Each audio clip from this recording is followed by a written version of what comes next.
নমস্কার মিত্ররা, আজকে ডাঁটা শাক রান্না করার জন্য প্রথমে কড়াতে তেল দিয়ে নেব।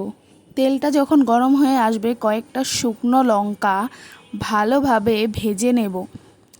তারপর কড়াইতে আবার তেল দিয়ে নেব। এখন কিছু রসুন কুচি দিয়ে নেব। রসুন কুচিগুলোকে হালকা আঁচে একটু ভেজে নেব।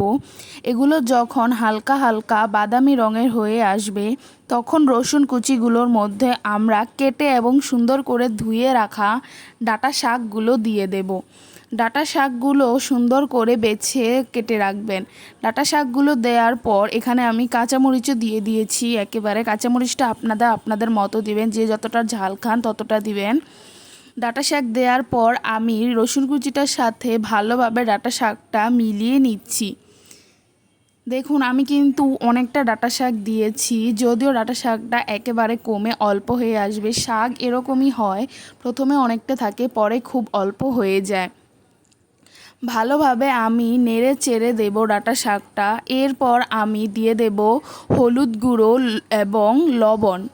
লবণটা আপনারা আপনাদের পরিমাণ মতো দেবেন, যে যতটা লবণ খান ঠিক ততটাই দেবেন। লবণ হলুদ গুঁড়োর সাথে শাকটাকে ভালোভাবে নেড়ে চেড়ে নেব। শাকটার ভেতরে এক্সট্রা কোনো জল দেওয়ার প্রয়োজন নেই। শাকটার থেকে যে জল বের হবে ওটাতেই শাকটা ভালোভাবে সিদ্ধ হয়ে আসবে।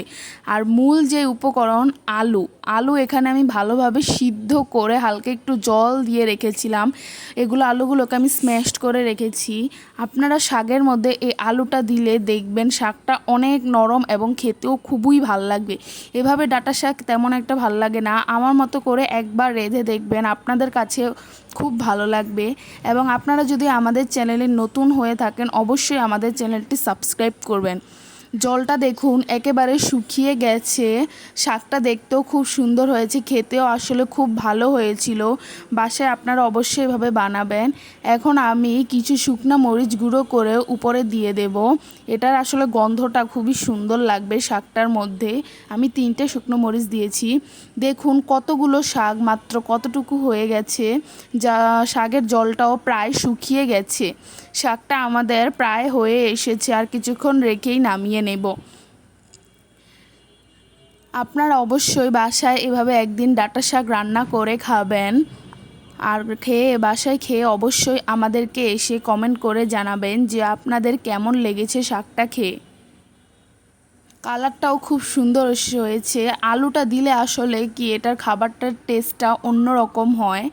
আপনারা অবশ্যই বাসায় এভাবে ট্রাই করবেন এবং অবশ্যই আমাদের জানাবেন। টাটা।